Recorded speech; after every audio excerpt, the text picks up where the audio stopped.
ఇలాంటి రాధాకృష్ణలు మస్తుగా వేరు. కానీ మనం పూర్తి స్థాయిలో మాట్లాడుకుంటే చేతులు ఎత్తేసిన రేవంత్ మీడియా అంటే ఏంది? 2-3 ఛానల్స్ ఉన్నాయి, ప్రత్యేకంగా రేవంత్ రెడ్డి కోసం పనిచేసేటటువంటి మీడియా ఛానల్ ఉన్నాయి. రేవంత్ రెడ్డి ఏ మీడియా ఛానల్కి ఫండింగ్ ఇస్తాడు ఏం కథ అనేది తెలంగాణ ప్రజలకు తెలుసు. మళ్ళీ మనం ప్రధానంగా మాట్లాడుకోవాల్సిన అవసరం లేదు. రేవంత్ రెడ్డి ఎవరెవరికి ఫండింగ్ ఇస్తుండే, ఎవరెవరికి పైసలు ఇస్తుండే, ఎవరెవరిని పొగడమని చెప్తున్నాడు. మొన్న రేవంత్ రెడ్డి భారీ బహిరంగ సభ పెట్టినప్పుడు ఏ ఛానల్లో డబ్బులు పెట్టి మరి వీడియోలు పుష్ చేసిర్రు. రేవంత్ రెడ్డి భారీ బహిరంగ సభ పెడుతున్నట. రేవంత్ రెడ్డి సభ 50,000 మంది, 60,000 మంది, 70,000 మంది చూస్తారు యూట్యూబ్ ఛానల్లో. గట్టేట చూస్తారు. కేసీఆర్ సభే గంత పోయినప్పుడు రేవంత్ రెడ్డి సభ గంత పోతుందా? ఇగో ఇట్లా రకరకాల వినబడినటువంటి ఒక చర్చ. ఈ అసలు వార్తకు పోతే రేవంత్ రెడ్డి పాలనపై వ్యతిరేకత మొదలైందని సంచలన విషయాలను బయటపెట్టిన కొత్త పలుకు అంటే ఏంది? ఏబిఎన్ రాధాకృష్ణకు సంబంధించినటువంటి వార్తలో వచ్చిన అంశం. ఏబిఎన్ రాధాకృష్ణ రాసుకుంటూ వచ్చిన ఏమని? రేవంత్ రెడ్డి పాలన పైన తీవ్రమైనటువంటి వ్యతిరేకత మొదలైందని చెప్పి ఒక విషయాన్ని బయట పెట్టిండు. అది ఇవాళ బయట పెడుతున్నాడు. రేవంత్ రెడ్డి ముఖ్యమంత్రి అయిన తర్వాత 6 నెలలకే వ్యతిరేకత వచ్చింది. ఏబిఎన్ రాధాకృష్ణ ఏదో పెద్ద కొత్తగా తీసుకొచ్చినట్టు వార్త, కొత్తగా రాసినట్టు. అట్లీస్ట్ ఇప్పటికన్నా తెలంగాణ ప్రజలు ఇబ్బంది పడుతున్నారు. తెలంగాణ ప్రజలకు కాంగ్రెస్ ప్రభుత్వం ఇప్పటిదాకా ఏ పని చక్కగా చేయలేదు. 6 గ్యారెంటీలు చక్కగా కాలేదు, 420 హామీలు చక్కగా కాలేదు. రేవంత్ రెడ్డి ప్రభుత్వం ప్రజలను మోసం చేసిందనేటటువంటి విషయం ఇప్పటికైనా ఏబిఎన్ రాధాకృష్ణకు తెలిసినందుకు సంతోషం. ఇప్పటికైనా సంతోషం ఇక ఏబిఎన్ రాధాకృష్ణకు అర్థమైనందుకు. ఇగో వాస్తవ పరిస్థితులను దాచిపెట్టి ప్రజలను మభ్యపెడితే వచ్చే ఎన్నికలలో రేవంత్ రెడ్డి ఓడిపోతారు. ఇది వాస్తవం చెప్తున్నాడు ఏబిఎన్ రాధాకృష్ణ. ఏం చెప్తున్నాడు? వాస్తవ పరిస్థితులను దాచిపెడితే. వాస్తవ పరిస్థితులు అంటే ఏంది? రేవంత్ రెడ్డి వాస్తవ పరిస్థితులు ఎక్కడ కూడా దాచిపెడతలేడు.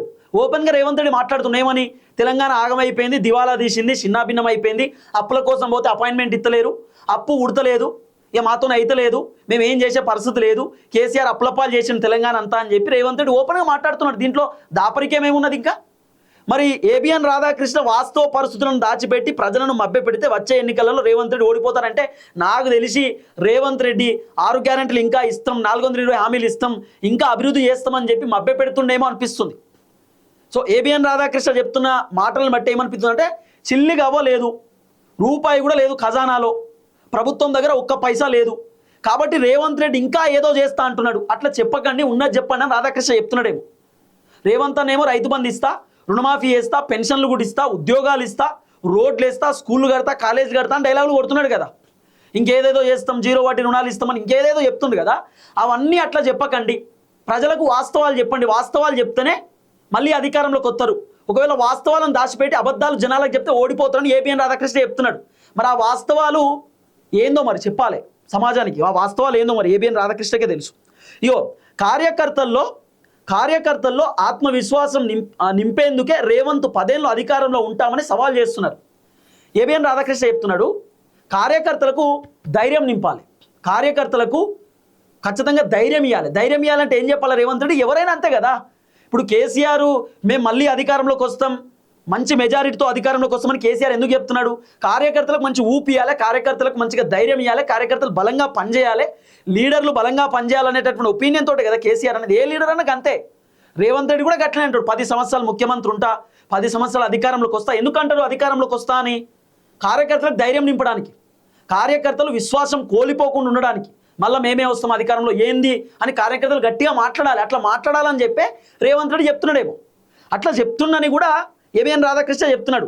అధికారంలోకి వచ్చిన 2.5 ఏండ్లలో, ఆ అధికారంలోకి వచ్చిన 2.5 ఏండ్లు అవుతున్న ప్రభుత్వంపై రేవంత్ రెడ్డికి పూర్తి పట్టు ఇంకా చిక్కలేదట.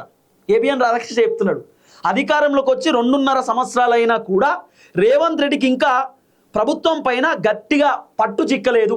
అంటే రేవంత్ రెడ్డికి ఇంకా అడ్మినిస్ట్రేషన్ తెలుస్తలేదు, రేవంత్ రెడ్డికి పరిపాలన ఎట్ట చేయాలని ఏం కథ అనేది రేవంత్ రెడ్డికి అర్థమైతలేదు, ఇంకా మంచి పట్టు పట్టలేదు అని చెప్పి ఏబిఎన్ రాధాకృష్ణ చెప్తున్నటువంటి మాట. ఇప్పటికన్నా మా రాధాకృష్ణ అన్నకు అర్థమైనందుకు దండం పెట్టాలి. రేవంత్ రెడ్డి ప్రభుత్వం, రేవంత్ రెడ్డి కథ గురించి ఇప్పటికన్నా రాధాకృష్ణకు అర్థమైనందుకు దండం పెట్టాలి వాస్తవానికి చెప్పాలంటే. ఇక ఇంకోటి, రేవంత్ రెడ్డి తప్పులు చేస్తున్నారు, మంత్రులతో చర్చించకుండా ఏకపక్షంగా వ్యవహరిస్తున్నారు.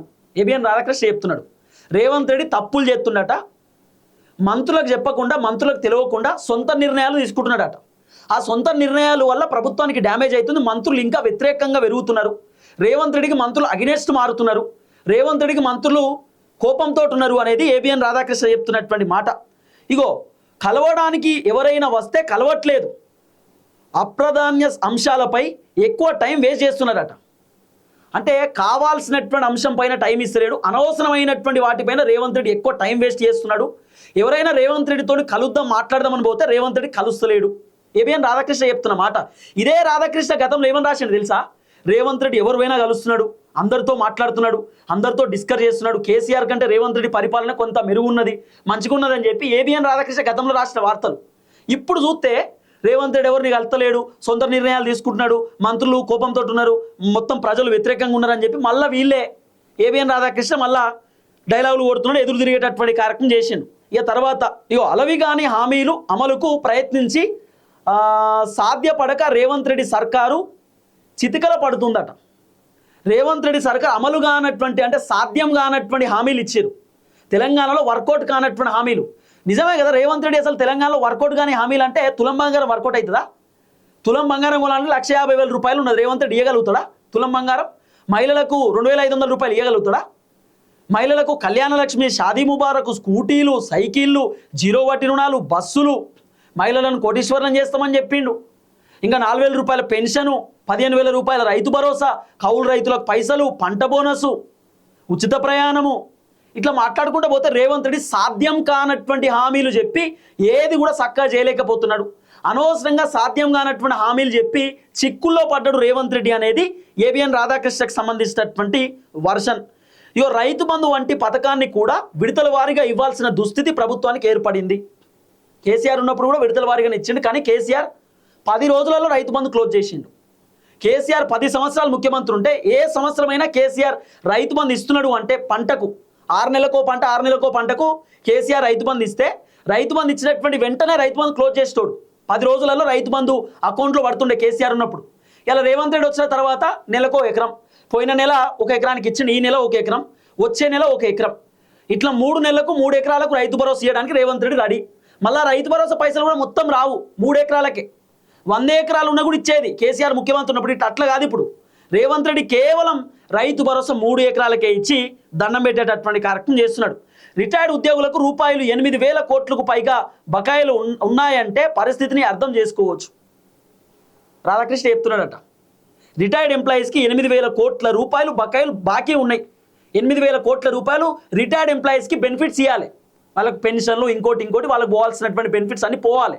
రిటైర్డ్ ఎంప్లాయీస్కి ఇప్పటిదాకా సిల్లి గవ్విస్తలేడు రేవంత్ రెడ్డి. 8,000 కోట్ల రూపాయలు పెండింగ్లో ఉన్నాయి, బిల్లులు అన్నీ అంటే పెండింగ్లో ఉన్నాయి. రిటైర్డ్ ఎంప్లాయీస్కి ఇవ్వాల్సినటువంటి పైసలు రేవంత్ రెడ్డి ఇస్తలేడు అంటే రేవంత్ రెడ్డి పరిస్థితి ఎట్లుందో, గవర్నమెంట్ పరిస్థితి ఎట్లుందో అర్థం చేసుకోండి అని చెప్పి ఏబిఎన్ రాధాకృష్ణ చెప్తున్నటువంటి మాటట. ప్రభుత్వ ఉద్యోగుల సమస్యల విషయంలో కూడా రేవంత్ రెడ్డి ప్రభుత్వ ధోరణి దారుణంగా ఉంది. ఏబిఎన్ రాధాకృష్ణ చెప్తున్నాడట, ప్రభుత్వంలో కూడా ప్రభుత్వ ఉద్యోగుల సమస్యల విషయంలో కూడా రేవంత్ రెడ్డి ప్రభుత్వ ధోరణి దారుణంగా ఉంది. వాస్తవమే కదా, ప్రభుత్వ ఉద్యోగులకు కూడా పోవాల్సినటువంటి బెనిఫిట్స్ పోతలేవు. పిఆర్సీలు ఇదోటి చాలా ఉంటాయి, ఇవి కూడా పోయే పరిస్థితి లేదు. ప్రభుత్వ ఉద్యోగులు సఫర్ అవుతారు. కొంతమంది కానిస్టేబుళ్ళు రెగ్యులర్గా మల్లన్న ఆఫీస్ కిందనే కాబట్టి అన్న బయటికి పోవద్దని చెప్పి ఏదైనా హౌస్ అరెస్ట్ ఇదోటి అన్నను అడ్డుకోవడానికి పోలీసులు వస్తూ ఉంటారు. మేము రీసెంట్గా మాట్లాడాం, కానిస్టేబుల్ కింద 2-3 ఉన్నారు, నన్ను గుర్తుపట్టి వాళ్ళు చెప్తారు, అన్న కొంచెం పిఆర్సీల గురించి మాట్లాడవచ్చు కదా, అన్న మాకు రావాల్సిన బెనిఫిట్స్ గురించి మాట్లాడవచ్చు కదా, ఒకసారి మీరు డిస్కస్ చేయండి అన్న, ప్రభుత్వానికి చెప్పండి అని పోలీసులు మస్తు బాధపడుతున్నారు తెలుసా. పోలీసులు కూడా ఏం చెప్పలేకపోతారు. పై అధికారులు చెప్పేటటువంటి మాటలు విని పోలీసులు సైలెన్స్ ఉంటారు తప్ప నిజంగా పోలీసులకు కూడా పోరాటం చేసేటటువంటి ఛాన్స్ ఇస్తే ప్రభుత్వాన్ని గట్టిగా నిలదీస్తారు. ఆ ఛాన్స్ లేదు కదా. కాంట్రాక్టర్లు దాడి చేస్తారనే భయంతో ఆర్థిక శాఖ కార్యాలయం వద్ద పోలీసులను పెట్టాల్సి వచ్చింది. బట్టి విక్రమార్క ఆఫీసు 2nd ఫ్లోర్లో ఉంటుంది, ఇక్కడ సెక్రటరేట్లా. బట్టి విక్రమార్క ఆఫీస్లోకి ఎవరిని పోనిస్తలేరట. బట్టి ఆఫీస్ ముందు మొత్తం పోలీసులు. బట్టి విక్రమార్కకు అపాయింట్మెంట్ ఇస్తలేరు. బట్టి విక్రమార్కను కలవడానికి అపాయింట్మెంట్ ఇస్తలేరు. బట్టి విక్రమార్కను కలుస్తాం, సార్తో మాట్లాడేది ఉంది, ఆర్థిక శాఖ మంత్రి కదా, డిప్యూటీ సీఎం కదా, సార్ దగ్గర పోయి మేము పెండింగ్ బిల్లుల గురించి డిస్కస్ చేయాలి, మా కాంట్రాక్టర్లకు బిల్లులు రావాలి, సార్తో చెప్తామంటే బట్టన్ ఆఫీస్ దగ్గరికి ఎవరికి పోనిస్తలేరట. సెక్రటరేట్ దగ్గర గేట్ పాస్ ఇస్తారు కదా, ఆ గేట్ పాస్ అక్కడ అడుగుతున్నాడు, ఏ ఫ్లోర్ పోవాలంటే 2nd ఫ్లోర్ అంటే నో, 2nd ఫ్లోర్ కుదరదు, ఇంకేమైనా ఫ్లోర్కి వెళ్ళండి కానీ 2nd ఫ్లోర్ పంపం అని చెప్తున్నారట. కాబట్టి బట్టి విక్రమార్క ఆఫీస్ ముందు పోలీసులను పెట్టాల్సిన పరిస్థితి వచ్చిందంటే ప్రభుత్వం దగ్గర పైసలు లేవనేటటువంటి విషయం అర్థమైపోయింది. ప్రభుత్వం దగ్గర చిల్లి గవ్వలేదనే విషయం అర్థమైపోయింది. రేవంత్ రెడ్డి ప్రభుత్వానికి దిద్దుబాటు చర్యలు తీసుకోవడానికి ఇక రెండేళ్ల వ్యవధి మాత్రమే ఉంది. ఇది వాస్తవమే. రేవంత్ రెడ్డి ప్రభుత్వం మళ్ళీ సెటరేట్ కావాలంటే 2 years ఉన్నది. మరి 2 yearsలో రేవంత్ రెడ్డి సెటరేట్ కావాలి. ఒకవేళ 2 సంవత్సరాలలో రేవంత్ రెడ్డి కనుక సెటరేట్ కాకపోతే అధికారం పోతుంది, మళ్ళీ అధికారంలోకి వచ్చే పరిస్థితి లేదు అని ఇండైరెక్ట్గా ఏబిఎన్ రాధాకృష్ణ చెప్తుండేమో అనిపించింది. ఇప్పటికన్నా ఏబిఎన్ రాధాకృష్ణ ఇంత అద్భుతమైనటువంటి వార్త రాసినందుకు చాలా మంచిది. ఎందుకంటే ఆయన చాలా సీనియర్ జర్నలిస్టు. ఇలాంటి అంశాలు చెప్పాలి కదా సమాజానికి కూడా, పబ్లిక్ కూడా తెలవాలి కదా.